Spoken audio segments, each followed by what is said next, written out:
So the time has come, the moment that we all, and by we all I mean me, have been waiting for. The Batman Part 2 is never coming out, so I need to have some excitement for something.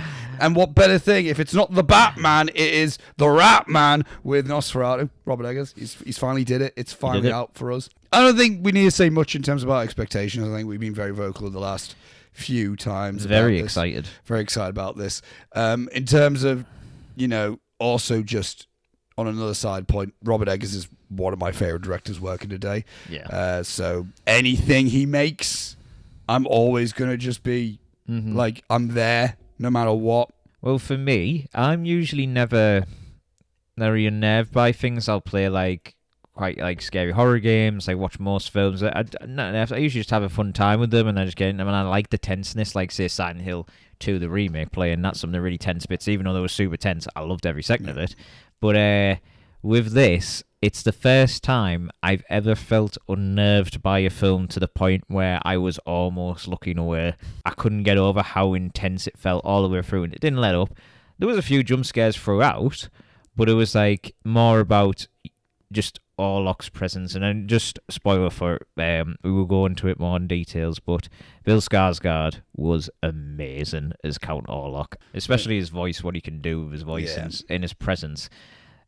He just felt like a presence that I have not ever seen in a horror film. I wouldn't even say for years. It's been years since I felt this. He made Pennywise look like a pussy. You little bitch. Fucking bitch. No, yeah, I loved it. It's not. Again, it sounds like, of course Oscar loved the Robert Eggers film that just came up. But no, I really, really, really did love it. It's the first film in a very long time, horror or not, that I have seen. I went, fuck, I need to see that I want to keep in this bubble of this film. It's the world that it was in as well that was unreal. It's it's the same, since we watched it, I've kind of just been looking into kind of the production and behind it, what was the inspiration and stuff, because I kind of I saw the trailer, but I knew I was going to get excited for it, so I didn't really hover around it too much. Yeah, same. But so I knew I was sold on it, and it's just fascinating, and what they did with certain things, and particularly for me, what gave me a bit of I wanted to dive in, was how they reinvigorated the relationship between Ellen and Orlock. And I know it's in the others, but not as forefront. They incorporate the idea of supernatural elements into their relationship and how long it goes back. We'll get all the nerdy stuff out of the way with. We'll get the technical crafts stuff and everything. The goddamn most beautiful looking thing in the last so long, man. Yeah, it's just anytime anything gorgeous. Was at night, it was amazing. It's gorgeous, even it looks amazing all the way through. But I think particularly because they chose obviously the night shots are in black and white. Well, in coloured a weird way. What particularly coloured, just completely desaturated. What they did, again, this is why I fucking love Robert Eggers as a filmmaker. He does stuff that as a viewer you might not even it doesn't fucking matter. But as a filmmaker and everything, I'm that's just so fucking rad. They got specific lens filters. He got a specific glass making company to make a new lens filter. So you invented stuff. So you invented a lens filter got invented for this film, where the film was shot in color anyway, but the lens filter is black and white. However, it's whenever light comes in, then it's color. So the film is being in this black and white filter, but whenever light is hitting, it reflects. That's why when everything is whenever there's a shadow, it's the deepest of it's this strange, deepest shadow. It was almost bleached shadow. Yeah, it was weird. And that's why whenever you see something in light, there is this desaturation to it. There's color, in my opinion, you see the beach stuff, and there's color in it. And it's weird. There's a vibrancy to it, but it's washed out.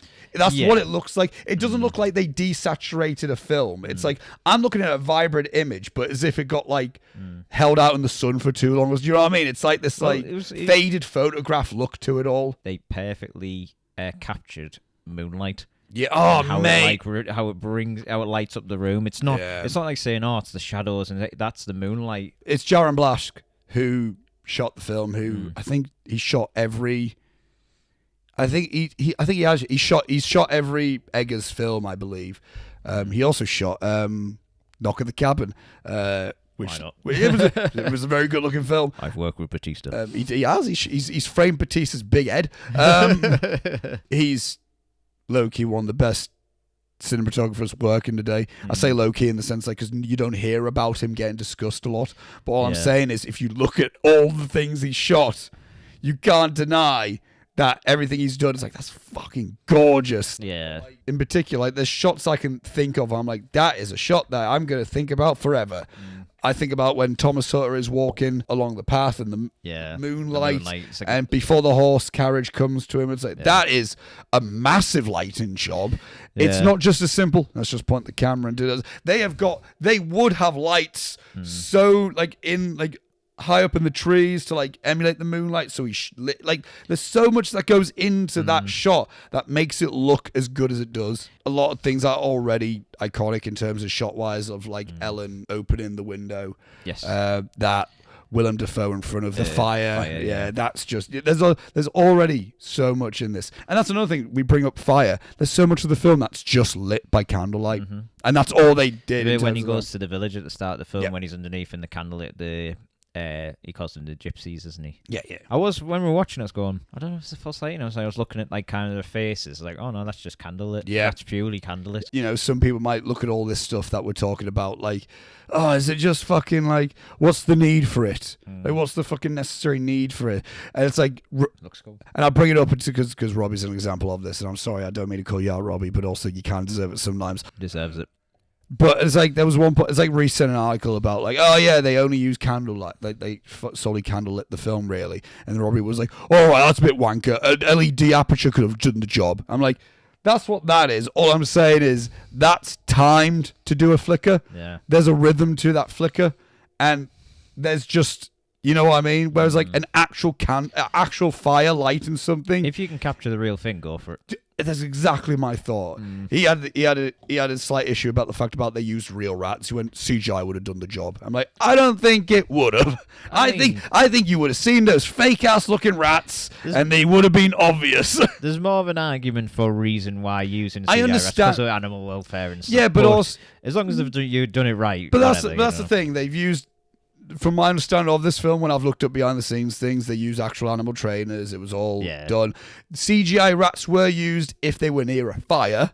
Yeah, I was. That's what that's what the was Willem said. Dafoe bit. Yeah. I was thinking, surely one of these rats have been lit up. There was real rats on the ground, but if there was any rats scurrying near the fire, it was used computer. So okay, then we did again. That's an example of using CGI when the real thing. Is legit not safe. Not here. Watched an interview where he said he had a fight to not use CGI snow. Really? Yeah, because it's that expensive to get like fake snow. I don't. Well, because apparently, like, what happened? Because I forgot the device the technique he used, but apparently there was like a classic technique was used. It's like a big bucket that had like powder in it that you light on fire, and then you swing it, and then it kind of like gets the snow to fall in that way. I don't know this. I can't remember the specific name, but that's what. But then apparently, like before they were going to go into production on this film, that device got outlawed, basically being like, yeah, that's a fucking danger. That's outlawed. That's the words that Eggers used it. It got outlawed, and then apparently the studio was like, just use CGI snow, and he was like, I'm not using CGI snow, and they were like, just bite the bullet. You're gonna have to use CGI snow. We can't do this other technique. And I think what he said was he watched one film that had like a really like beautiful snow effect, and it wasn't the old technique. Apparently it was another technique that was used where I think it was like frozen potato skins. I was about to say like this. What it is because Home Alone does it. Yeah. Home Alone does it. They basically frozen potato peelings. Yeah, that's it. Yeah. And so any time in Home Alone where you see a shot where the snow's falling, it's potato peelings. Yeah, you might be like, yeah, but fucking. Why not just CGI it? Who will know the difference? It's like a lot. I think. You know what? I feel like with anything like that, if you can make it real, just make it real. That's what I never say that I'm against CGI. I'm always like I'm against overusing CGI. So it's like, why the fuck? Like, also, part of me in my head is like, well, that's also isn't that just the fun of making a film? I'm like, sure mate, isn't that? CGI snow's so hard to like make look real anyway. Yeah, I can imagine. looks weird. Whereas like you see the shots of like Ellen and Willem Dafoe where they just stood and you see the snow and you see like the specks hit his hat or land on his. It's the you interaction can't with like the body, isn't it? you It's can't make that look better than it does in real life. Do you know? Yeah. It just is. As two people who have made stuff, it's just I don't know, like just doing stuff for real just is more fun. Yeah, to it's do. quite invigorating, isn't It's it? more like being on set and actually seeing something practically happen. There's a bit more of like, okay, Yeah. this is okay, we're doing something, as opposed to like, well, just imagine something's happening and then it'll happen in post. As an audience member, just seeing real Willem Dafoe in a real costume with real rats around him and a real set and coffin, lighting real fight. You know, there's just something about it where I'm seeing like, holy shit, that's an image. It's just when you see a real Willem- costume. Imagine if you had a top hat that was CGI. just like a CGI one and dots on it and stuff. Like we're gonna like just replace the CGI. texture. It's just clearly not there. This film in particular feels his most grand. This feels his biggest film in terms of like The opening does it alone. yes. Oh, when like she's walking and you see like the manor behind her. Yeah, and then you literally see Orlock in the first couple of minutes. And we both were like, was that Orlock? But it was a flash. It was such It's a so flash, quick. man. I Yeah. jumped that much. Yeah. I didn't process what I seen. And I was Same. like, oh my god. I'm not a costume expert. I'm not one of these ones who are like, yes, I understand the craft of costume design. But again, with this, it's like there's so much like detail that has went into this where it's like it's stuff that I wouldn't even be able to fucking tell you. Yeah. But like Eggers was saying, like I was watching an interview where he was saying like for Orlock, he was wearing that fur coat and he had to get the exact length of the arms right. It can't just be like, oh yeah, just get him like a random, just make a random. It had to be the exact length of that kind of a coat. Yeah. That Would've been worn. an old like 19th century salesman like I forgot Doc's person I think was like is what he was inspired by in that exact. Again, to me, I won't fucking be able to. I'm not a historian. I wouldn't be able to tell you exactly like it. Orlock looks more like a person who would live in that world who happened to have been cursed as a vampire, as opposed to what Orlock is. He's an undead. Yeah, he's an undead person. He's a dead man. But I just love how like the coat has a hunch up like that. Yeah, it makes his figure look massive. Yeah, like, well, yeah, because and he's really his actual body when you see him later, he's not really that much of a. But it's more of the clothing that builds him up. Yeah, even like there's a lot of instances where there's very few cuts in this film. Like when there's dialogue being had, there's a lot of moving masters where we're just like we're on and then we're almost just watching performances. Yeah. At a point, which is also very old school. So when I was reading reviews after we seen it, someone said it feels like you're watching a stage play, and I was like, I get that. There's a lot of it that does feel very like. Again, I'm thinking a lot of the Hardin house scenes. So it's like with like Aaron Taylor Johnson and Emma Corrin and Lily Rose Depp. All that stuff feels like I feel like I'm watching some sort of stage like presence with it, and not in a hammy hokey way. Oh no, it just has that vibe to it. But just like there's a very proper feel to this film. It's not schlocky. The film's not a schlocky film. It doesn't like if it was. I'm not being funny. If it wasn't for the fucking blood sucking creature, you wouldn't think this is a genre film. No, you'd think it was like just a. It feels it's a heavy period piece. Period piece, yeah. That just so happens to have supernatural, just the like raw things with it. Sound design isn't anything lacking. Like class. it's just yeah. The only thing that like I think I said on the one of the Nosferatu where I think it was the last. It would have been the last one. That's the only one with sound design. Yeah. Oh yeah. But no, more on I was thinking more scorn. So you remember saying, including the old one, like it kind of uses silence a lot, and so because obviously the music was used as the sound design back in 1922 because the Mickey Mouse did, didn't it? Like, but with the 1970 was it 79? And then when Orlock enters a room, it's silence. It's very sort of eerie. Whereas it's kind of meant. It feels more intimate as well. More intimate. Point, yeah. And if I was thinking, and I think I might mention something to the degree of, if they make it typical, like, trill semitones, horror, which they did do a semitone trill at the first appearance of Orlock at the start, goes like that. Like, I also feel like it's just very Eggers. I feel like that's just. It was really bombastic, and I was thinking, that might not work for Nosferatu. But when watching it in this version, I was going, when it's used, Yeah. it's really effective, and it feels like a very classic Universal Monsters sort of score in some places. Yeah, and well, the sound design with it back and where it's like big booming and stuff like that. It's very otherworldly. Yeah. And I think I'm surprised the way it was done tastefully compared to what I was expecting they might do, like a typical modern sound design where it's like banging and all this sort of thing. And it was actually really tastefully done. Where the first one is atmospheric and creepy. Mm-hmm. The second one is very Cold, isn't it? it's cold and melancholic and romantic. It's less scary, more tragic. Yeah. This one is the most horror that Nosferatu has ever been. It's the most. I think it's the most romantic as well, though. There is Out of a lot of them, maybe not it's more central in it. because obviously with the Werner Herzog one, it is very like love. Mm-hmm. It's love and either the absence of it and the desire for love. This one feels like it's either love or lust. Yeah. That she's either trying to like. Well, it's the guilt that she has all the way through, that she's enjoying this Yeah, connection she has with Orlock. Because with the Werner Herzog one, there's the question of her and Thomas. He's not Thomas in it, but we'll just for simplicity's sake, we'll call him by the Nosferatu names, not by the Bram Stoker names. Just get confused. We'll just say that.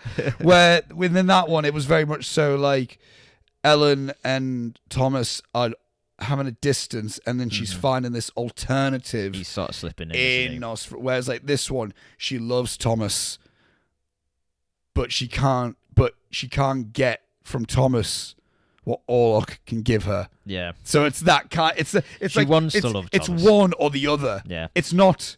It's either this feeling and emotion from this person, or this other feeling and other emotion from this other thing. What I really like with Thomas is they bring a bit more of him having that conflict with Orlock himself, and through Ellen when she's possessed and that sort of thing, and then like fighting against his own insecurities. He wants to take his wife away from him and all this. He can, and obviously you've been saying, he's also better than you, and then he immediately has to prove his point.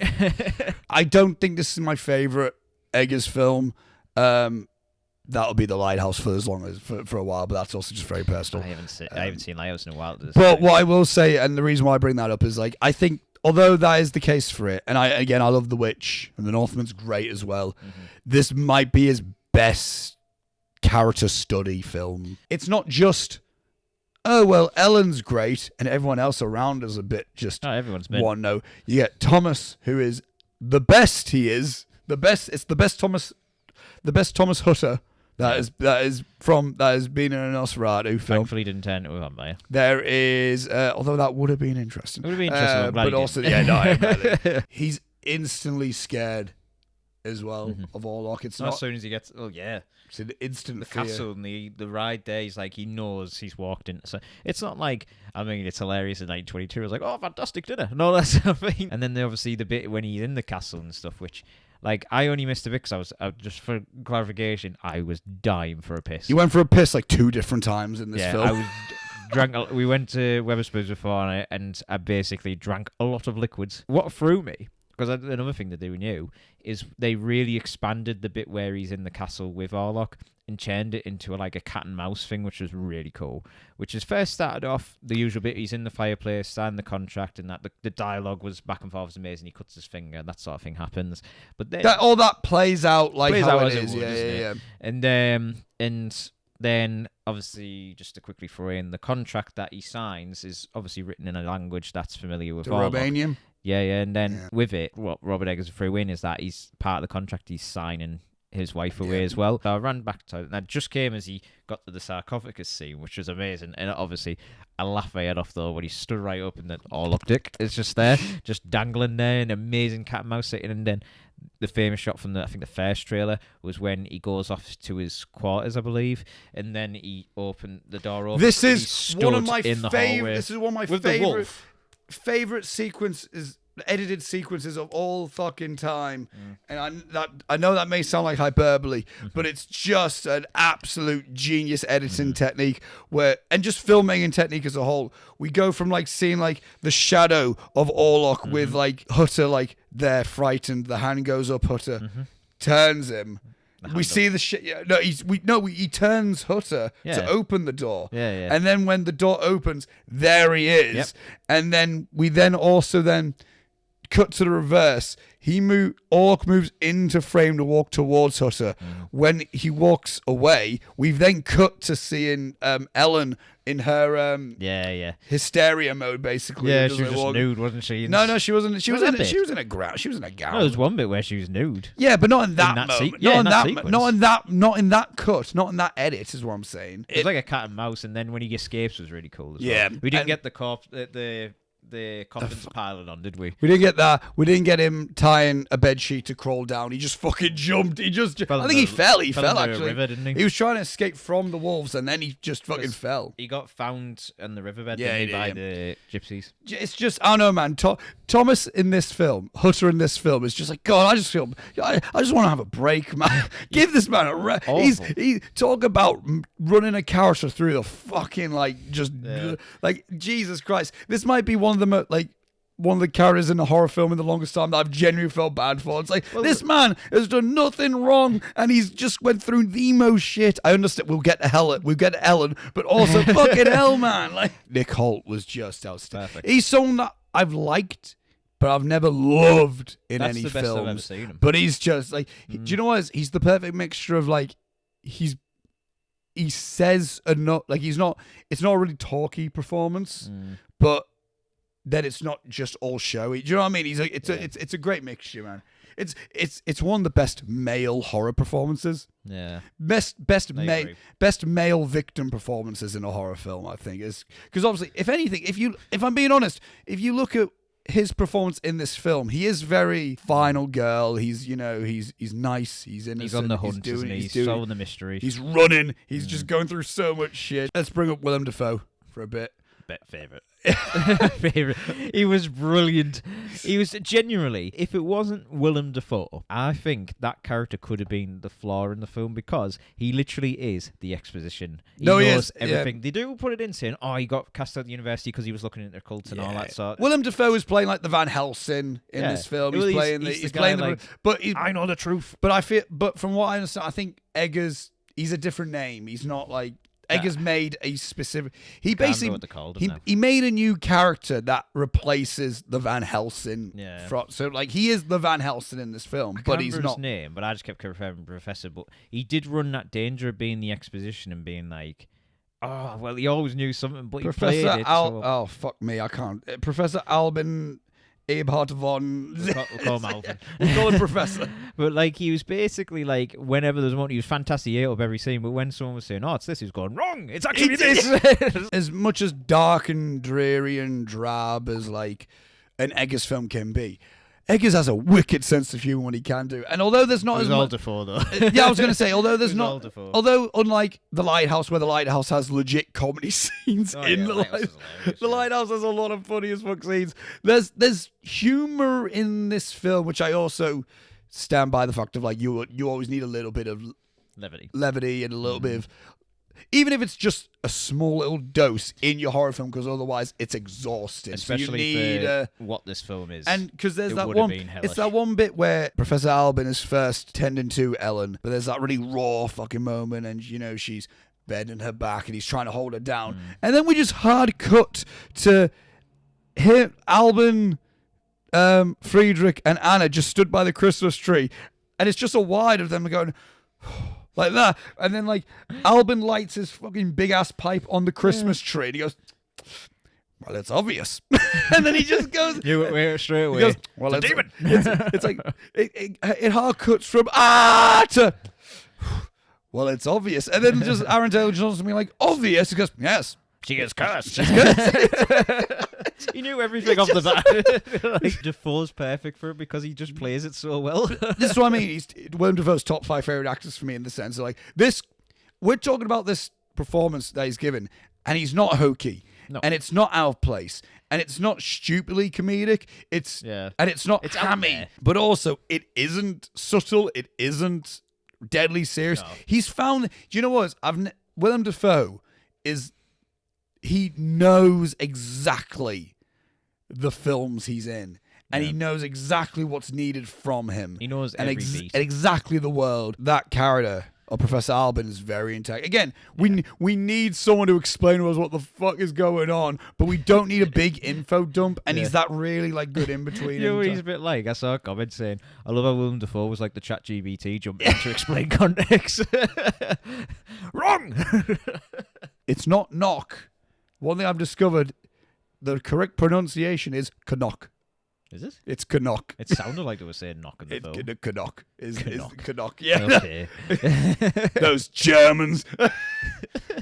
But one thing I will say, because as I've said before the last 2 times, I've hated this fucker every single time. I've not liked him. He hasn't made sense, and he's done me head. And fun fact, Canuck in this is very good. The only fault for him, I thought, but I forgot about it after about 5 minutes. It was He at least has a conclusion. He ends up going crazy all of a sudden very quickly. Then they suggest, it's actually Orlock's, like, it's binded to him again. Like, it's just a thing you just want. What I like about, again, he does the thing where he's in the cell and he's like doing all these like cult symbols and everything. Yeah. And then when he gets out, he's not trying to be like, "These come in."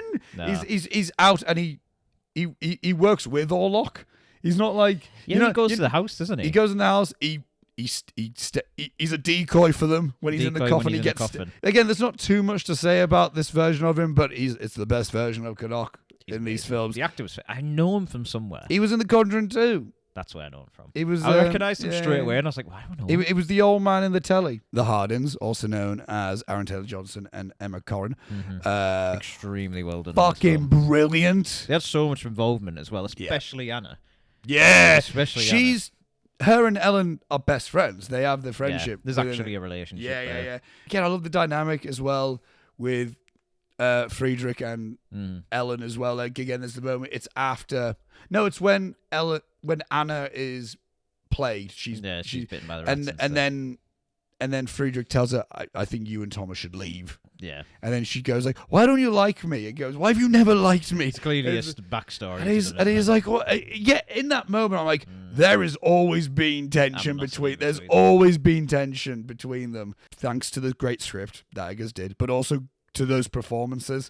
I think Emma Corrin, they're not over the top. This film's full of over the top monologues with Nick Holt giving this very frightened performance, and then Lily Rose Depp giving her performance, and Bill Skarsgård. Whereas, like, we almost need characters to almost be like, now let's remember what real life is for a bit. Yeah. Let's remember like what humans are.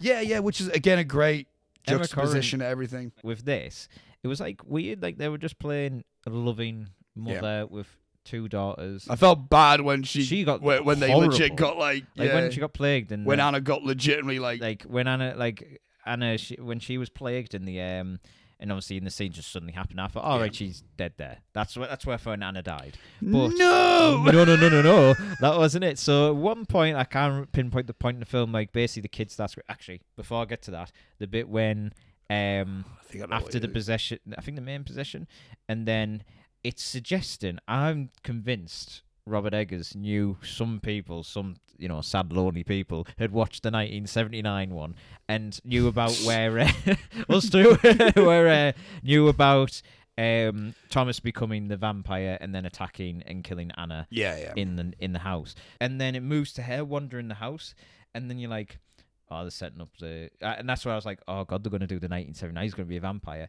And then it turned, slow shot to the staircase, I believe it was. Yeah, it was, and then come back, and then it's Ellen, yeah. And Thomas is now about, it's Ellen like that. And then later on, randomly in the middle of the night, kids start screaming. She runs out. And then Orlock, little twat, tells Friedrich to go, stay asleep. Do not wake. Do not wake. I thought that's hilarious. And then the kid, let's open the door. Orlock's there, and he's like just getting the last bit of blood off one of the kids, just shots. It's just kind of like, done with that one. Yeah. And all I'm saying is, amazing. Even in Terrifier 3, we didn't actually see Art kill the child. 2 children got murdered. And although we don't see him we see him finish the job. You don't see the actual We see him holding the limp corpse of a child and then just drop. Chucks it aside. Oh! That was me lunch. Friedrich, Aaron Taylor-Johnson. I've been a big Aaron Taylor Johnson supporter. Since Craven. For a very... Hang on now, let's start out. Yes, Since Craven. I believed in him. Since a month ago. Since about a month ago. Never heard of him then. I liked him a lot in Kick-Ass. I thought he was really good. Yeah. I really liked him in Nocturnal Animals. All y'all were sleeping on him. I haven't seen that in so long. Amy Adams. Yeah, awesome. He's amazing in that, and everyone was like, I just don't think he's that good. I don't think he's that good. I'm like, you are all fucking insane. And not only is he just in a very good film, he's very good in this very good film. Do you know when you were on about earlier where you were saying it's very much a period piece? Yeah. I feel like out of a lot of them, he's the most period sort of like character. It's the first... Because he's the rich man, isn't It's he? the first interaction we see with him and Nick Holt, and it's just the two of them just kind of like stirs like... I don't know. Well, my horse. Oh, yeah. Yeah. And he got some pims, my boy.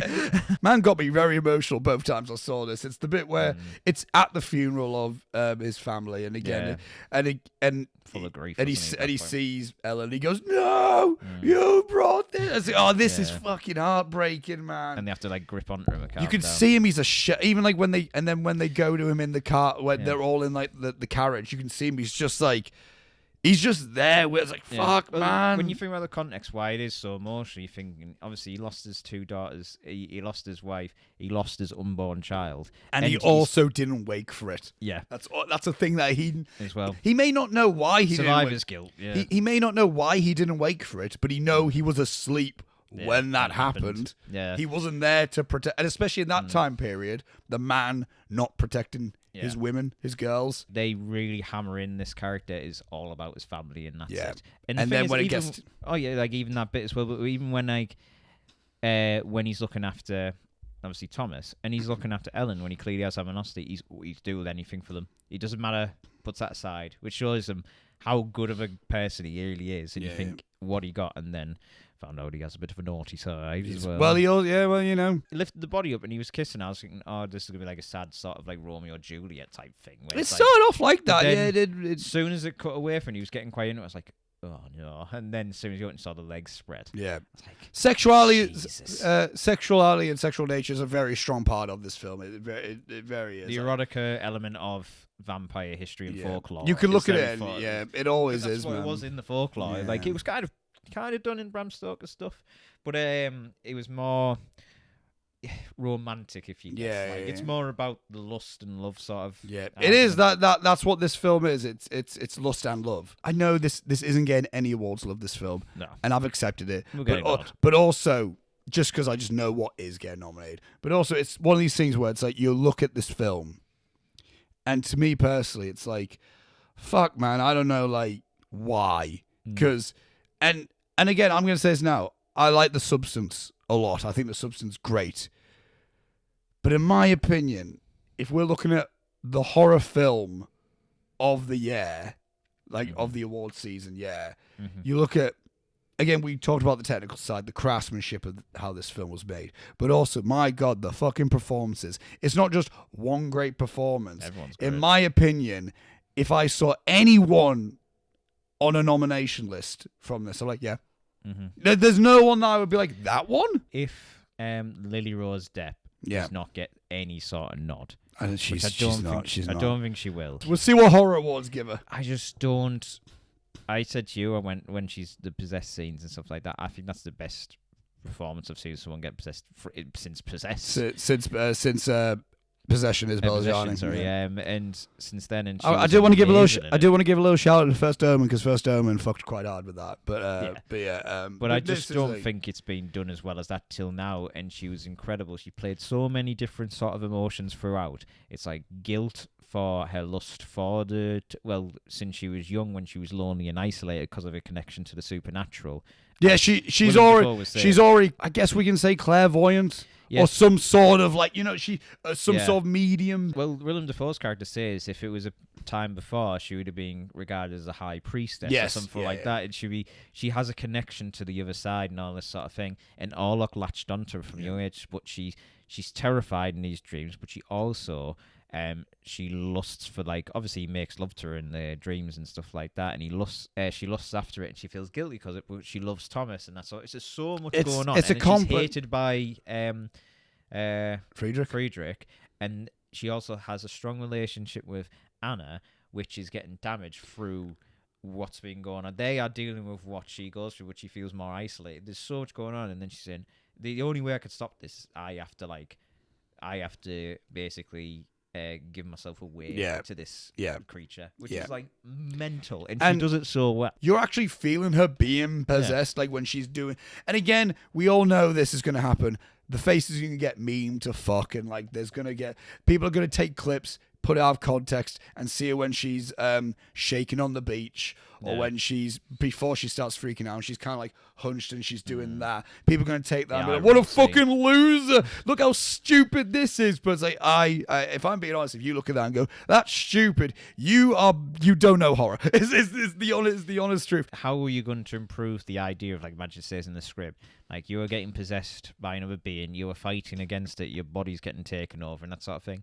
Just shaking the van stuff, the fitting and all that sort of thing she does. It was perfectly captured, and it was like the speech. It was almost given a bit of Exorcist vibes. Yeah. Oh my fucking god! It's that one moment before they fuck. I know what you mean, when she says, "Oh, I do it better." Or yeah, but right before that's when she like, her eyes roll back and her face is like, her tongue's pushing out. She falls, and then she looks up.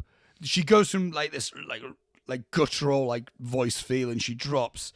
And I'm always such a big, like, I'm always amazed at actors that can just do this, where they can drop, and even just in a second, then she looks up, and then it's not even like a snap into it. It's just like such like a quick progression back into like innocent Ellen. It's like, fuck me. Possession acting can just be so hawky and cheesy.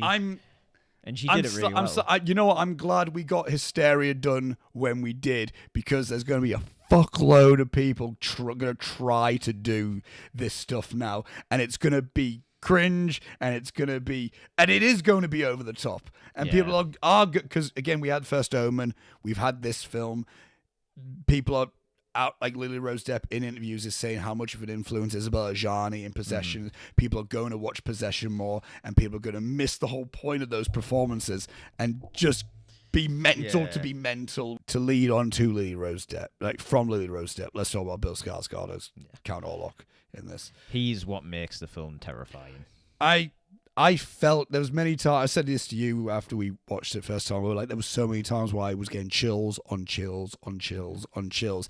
And again, we talk about atmosphere and again, the cinematography does that really well. The costume design, the set, the lighting, the score, the sound design.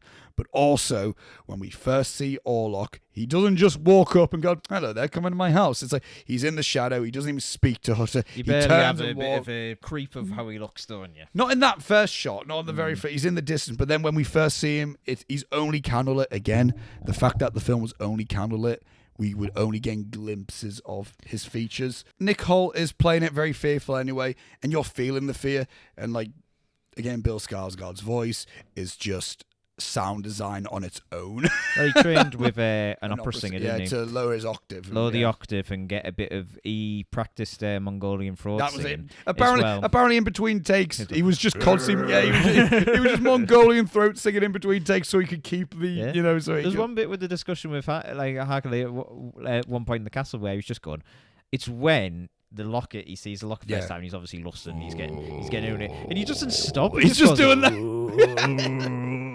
It's as well when he cuts his finger. You get the. That's it. Yeah, he's clearly trying to resist. Yeah, it just shows with a character like Pennywise, where he takes a big monstrous clown, which is scary in itself. He doesn't need all that makeup to be intense. No, yeah, he doesn't need it. Well, they do. They sure put makeup on him. Oh, they sure did. He's a little grimy mess in this, but he doesn't need it because he's playing like a dead 55-year-old. Like, he's a corpse, isn't he? Yeah, that's what I'm saying. Yeah, but like he's like, and again, it's just right off the bat. He's like, fuck this. Before you even see him properly, he's just like, oh no. It's like he's got this shadowy figure which he's like quite built through like his clothing, and his voice is just hanging, and it's just it's like a constant. It's like he can go from go from talking, but when he stops, it still keeps going. He's got a very musical voice. Yeah. It's still very like, even when he's pausing or not speaking, he's like taking up the white noise by having he's always got his vocals are always present when he is really. And when he speaks as well, he obviously has a lot more dialogue than the other two, especially It's the first one. It's fucking But his dialogue incredible. is amazing. It's Do you know what's the fucking best amazing. line from him? I am an appetite.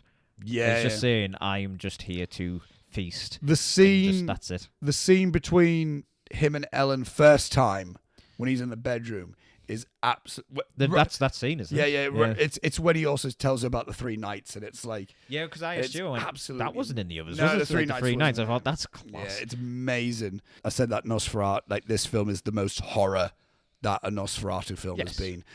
That's not me. More score. That's not me disparaging the other two. The Werner Herzog one clearly wasn't trying to be a big scary horror film. It was trying to be an atmospheric gothic romance is what it was trying to be. Yeah.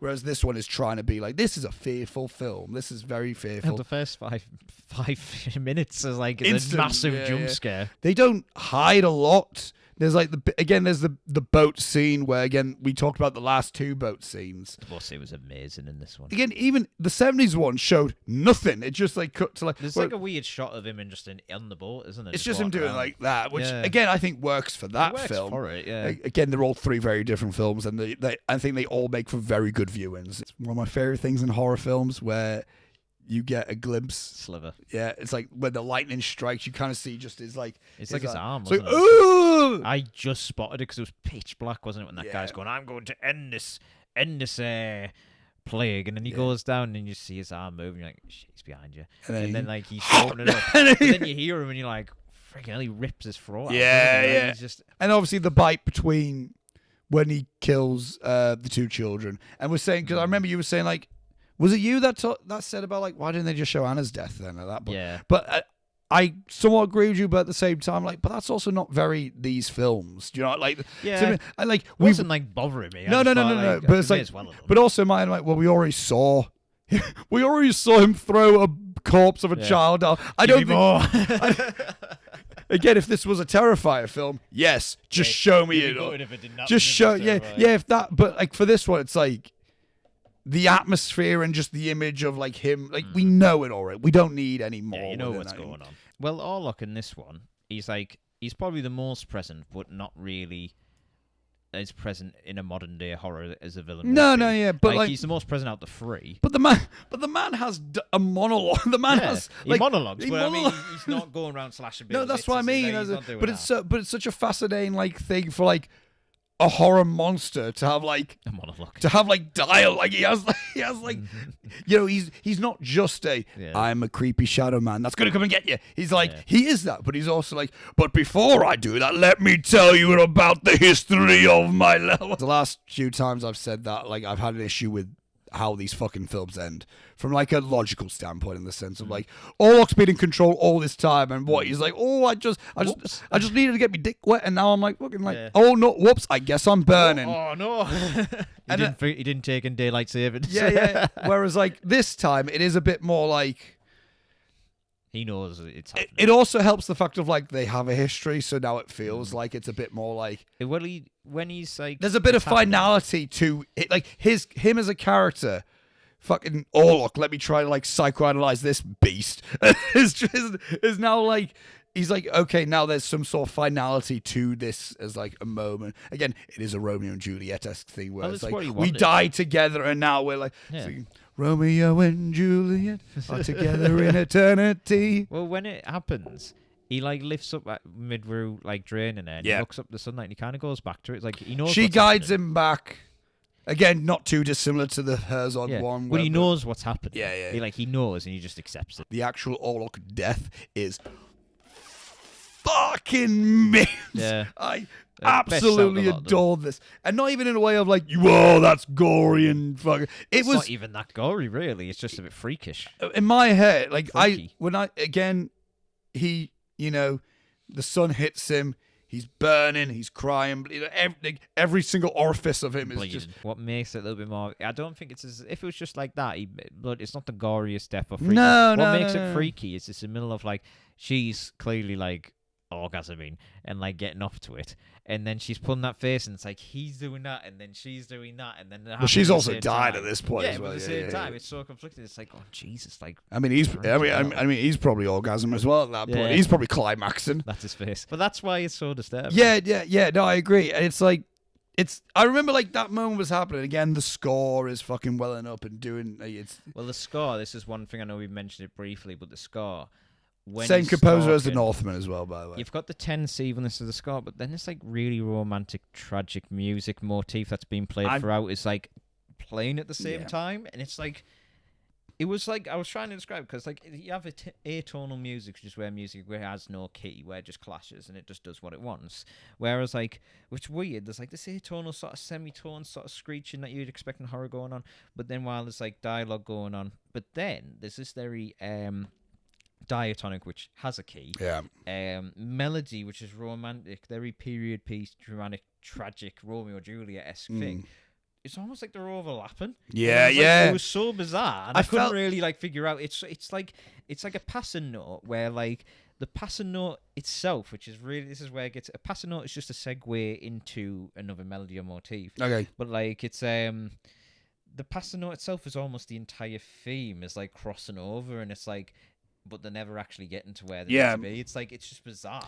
And I think again sonically, you're hearing that, but also visually. You're seeing it because again, it's like the sun. I remember thinking like watching it, and even the second time watching it, like I almost got like quite like emotional watching that the death moment of it because it is like it does go like holy fucking shit. This is a cool horror moment. It really pushes into the tragedy. But then there's like but then they get like kind of close to each other. It's like oh fucking hell, it is like. There is a beauty to this as well. There is a genuine beautiful. It's not even just a simple like, oh, I loved you and you loved me. It's also like this was so fucked up. And this is the result of a ritual. Yeah. Like, this is emotions. How it was always meant to emotions burn high and then they collide and it was just so like by the time when that happened and then when Hutter and everyone else come into the bedroom, they're all like. Fucking hell! It's like you feel that as an audience where it's like, yeah, I know, mate. Willem Dafoe goes, I knew it. But the thing is, what I think makes it so beautiful, that sort of situation, the whole film, Ellen is battling with this guilt for this lust that she has and enjoyment for that love with Orlock and that sort of thing. She has that guilt, but she loves Thomas, and she always what that loves is, Thomas. man. Yeah. But where it works is she's managed to embrace this lust with. Handing herself over to Orlock when he say with her will and that sort of thing, but as a way to stop this plague out of her love for Thomas and to basically save everyone. Yeah. So she's doing out of love for Thomas, she gave in to this. So it's like she almost like settled everything. She managed to sort out her affairs completely in a really beautiful way where she sacrificed herself. This film as a whole is. As of now, from what I have seen, one of the greatest like balances of horror and romance. Yeah, like it's the best I've ever seen it. Again, Possession's really good at that as well. I will say. I think this does it better. It's equal. I think. Where do you think this version compares and stands in comparison to the other Nosferatus? The other Nosferatu? In terms of quality, just as a whole, I think this stands above them all. I think this takes everything that the original 1922 and the 1979, because I mean the 1979 one is brilliant in its own right, and obviously the original in its own right. It takes everything from the original's important. The original's a very important film for horror as a whole. Yeah, it basically gives everything that was so good about those films, trims the bits that kind of like maybe.